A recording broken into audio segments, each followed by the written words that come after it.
We start by meeting Jaime Reyes, who's just gotten back from abroad. He was living and studying there, and now that he's graduated from college, he's finally seeing his family again. They're having a reunion after years apart, and Jaime's overjoyed to be with them again. But that joy doesn't last long. He's shocked to find out that his family is on the verge of losing their home. The shop they used to run closed down, and with all the bills piling up, especially after Jaime's dad suffered a near-fatal heart attack, they had no choice but to start selling off their belongings. Now they're completely broke, barely holding on, financially devastated. Jaime wants to help.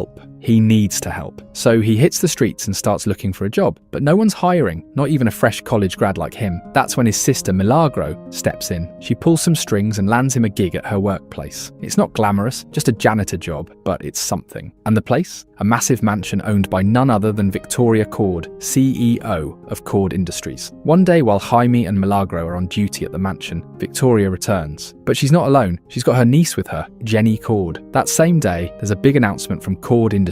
They're unveiling a new project, OMAC, a high-tech weaponized supersuit with insane capabilities. Victoria's plan? Sell it to the military. But Jenny, she's not having it. She tells her aunt straight up that the project should have stayed buried. It was shut down years ago by her father, Ted Cord, the former CEO of the company. Jenny confronts Victoria, begging her to cancel the OMAC project, but Victoria shuts her down hard. "Don't forget your place," she snaps. "You only have a role in this company because of your father." Then she leans in with a threat, telling Jenny to stay out of her way, or else. Things start to heat up. Victoria's bodyguard, Carapax, is about to get physical with Jenny, but Jaime hears everything, and he's not about to let it slide. He steps in, standing up for Jenny, even though it's got nothing to do with him. Victoria doesn't take it lightly. She fires him and Milagro on the spot, both of them gone, just like that. Outside the mansion, Jenny catches up with them. She's clearly upset and apologizes for what happened. Then she hands Jaime her phone number. She promises to help, says she'll find him another job, something better. Later that night, Jaime's torn. He's not sure if he should call Jenny or just forget the whole thing. He doesn't want to come off as desperate, but his father sits him down, tells him it's okay to accept help, especially from someone who believes in him. Jaime listens, and finally he makes the call. The next day, Jaime's entire family takes him to Cord Industries. He's embarrassed, and they're being loud, overly enthusiastic, cheering and shouting encouragement like it's a championship game. Meanwhile, Jenny Cord is on her own mission. She sneaks into a restricted room inside the company and steals an ancient scarab. She hides it inside a fast food takeout box. This isn't just any relic. The scarab is a highly valuable artifact and a key component in Victoria Cord's OMAC project. Jaime spots Jenny and rushes over to her. At that exact moment, the alarm blares throughout the building. The scarab has been flagged as missing. Jenny quickly shoves the box into Jaime's hands and tells him, "Hide this, and whatever you do, don't open it." When Jaime gets home, he explains everything to his family, but instead of freaking out, they get curious. Too curious. They start pressuring him to open the box. Milagro doesn't wait. She opens it herself, and inside, the scarab. Everyone starts tossing it around, joking and playing with it. Jaime gets frustrated. He grabs it from them, ready to shut this down. But the moment he touches it, the scarab glows, and suddenly it leaps onto his face. Panic. The whole family freaks out. Rudy tries to pull it off, but the scarab lets out a massive surge of electricity, blasting Rudy across the room and electrifying the entire house. Then it gets worse. The scarab fuses into Jaime's body. He starts screaming as his body begins to twist, shift, and change. His skin is overtaken by metal, and in seconds, a blue armored suit wraps around him. Suddenly, Jaime hears a voice, a woman's voice, inside the suit. It's the scarab's AI, Kajidar. To show him what the suit can do, Kajidar launches him into the sky. Jaime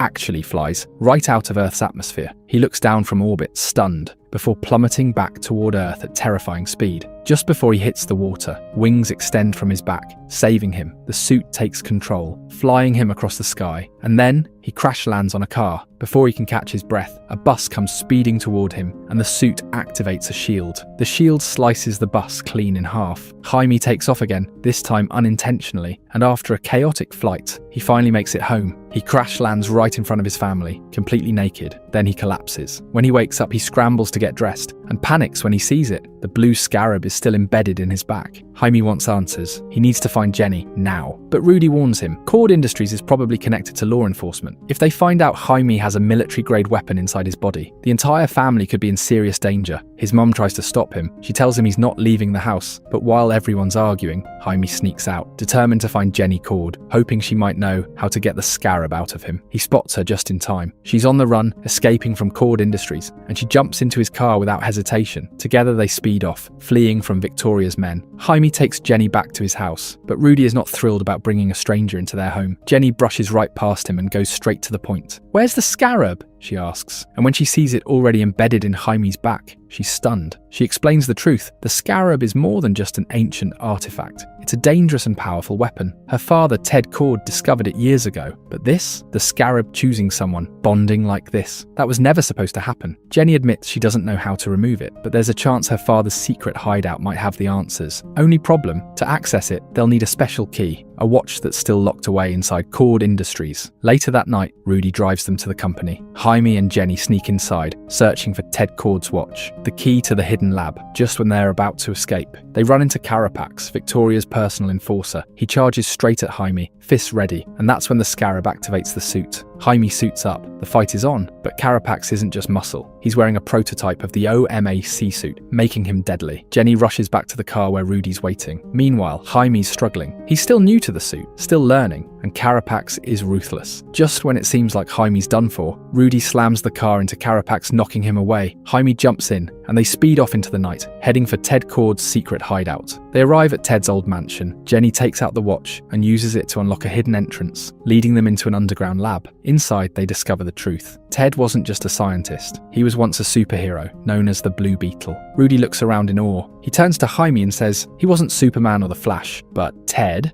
was a genius. While Rudy starts hacking into Ted's old computer, Jenny and Jaime head upstairs. Kaji Dar, the Scarab's AI, gets to work, healing Jaime's injuries from the fight. Jenny opens up to him. She tells him that her dad dedicated his life to understanding the Scarab. Her mum, she was the one who inspired him to become a hero. But the Scarab, it never chose him. It never bonded. So instead, Ted built his own legacy. With his mind, his inventions, and his willpower, he became the Blue Beetle. After Jenny's mother passed away, her father, Ted Cord, disappeared shortly after, and no one has known his whereabouts since. Jenny tells Jaime she admires the close bond he has with his family. At the same time, she feels a bit envious because she always wished she had a family like his. After opening up emotionally, she leans in to kiss him, but they are interrupted by Rudy, who bursts in to tell them he successfully hacked into Ted's computer. Rudy says he found some information about the Scarab. Apparently, it had once bonded with someone before, a man named Dan Garrett, who was Ted's mentor. The Scarab left Dan only when he died. They learn that once the Scarab bonds with a host, it doesn't separate unless the host dies. It integrates with the person's brain and every cell in their body. The Scarab is designed to protect its host at all costs. Jaime is upset after hearing this. He realizes he might be stuck with the Scarab for the rest of his life. He refuses to talk to Jenny, blaming her for everything that's happened. Rudy sits down with him and tries to lift his spirits. He tells Jaime, maybe this is your destiny. Maybe you're meant to do something great because of the Scarab inside you. Jaime begins to accept that idea, but just then they spot a Victoria Cord aircraft flying overhead, heading toward Jaime's family home. Jaime tries to summon the suit, but it doesn't activate at first. Then he remembers Rudy's words, the Scarab protects its host. So Jaime leaps off the roof, and just in time, Kaji Dar activates the suit, letting him fly. Jaime rushes back to his house to protect his family from Victoria's armed men. When Victoria sees that bullets have no effect on Jaime, she orders her men to fire on his family instead. Jaime uses his wings to shield them and takes down most of Victoria's guards. His family tries to flee, but one of the soldiers knocks Milagro to the ground. Her father, Alberto, runs to save her, but he's struck and falls hard. While Jaime is still fighting off the rest of the guards, he locks onto Carapax as his main target. Carapax prepares a specialized weapon to attack him. Meanwhile, Alberto suddenly suffers a heart attack and collapses. Jaime sees what's happening and tries to run to him, but Carapax hits him with a high-voltage weapon, knocking Jaime to the ground. Then, the Reyes family home explodes. Everyone rushes to gather around Alberto, devastated and in tears, as they try to help him. But it's clear that the damage has already been done. While Jaime was captured by Victoria's men, the ambulance arrived too late, and unfortunately,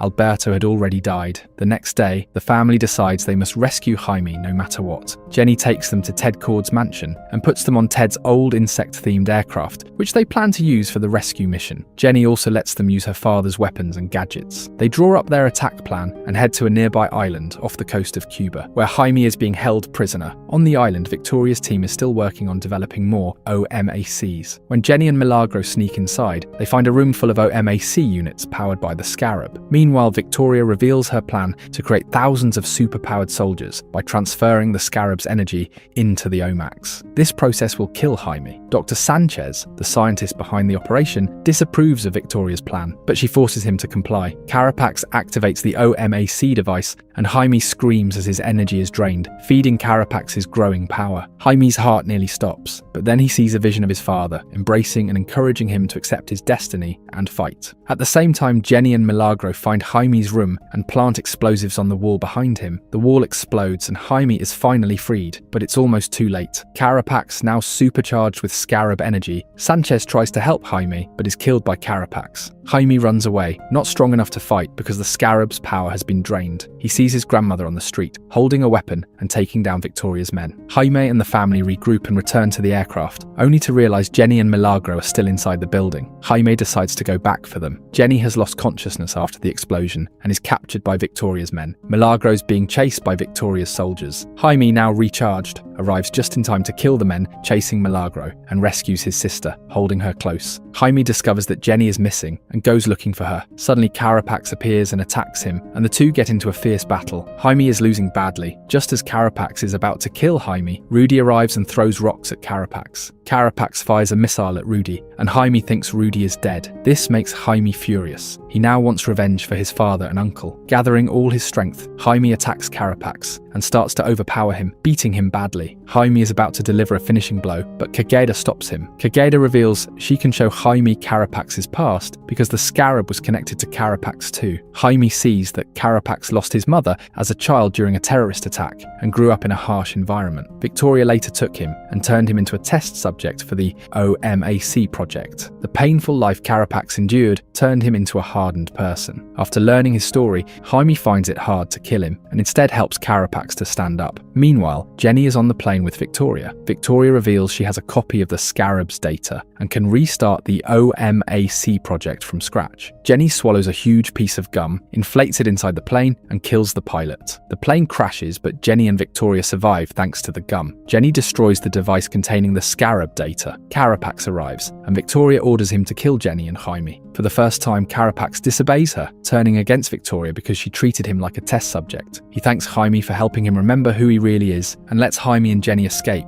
Carapax activates his suit's self-destruct and pulls Victoria away to kill her. The suit explodes in the lab, destroying everything. Jaime returns to the ship and reunites with his family, Jenny and Rudy, who is still alive. They embrace and cry, grateful to have survived together. Jenny becomes the new CEO of Cord Industries. Jaime's family stands before their burnt home, mourning the death of Alberto. Jenny arrives to offer condolences, gives Rudy a new car, and tells them Cord Industries will rebuild their home. She leaves and heads back to her father's mansion. Jaime follows her and offers to fly her there. They confess their love for each other. Jaime takes her and flies off to Ted's lab. A message from Ted arrives, revealing he is still alive. And that's how we reach the end of the episode. For those who made it all the way to the end of the episode, please leave a comment so I know who liked it. And don't forget to give us a like and subscribe to the channel. Bye bye!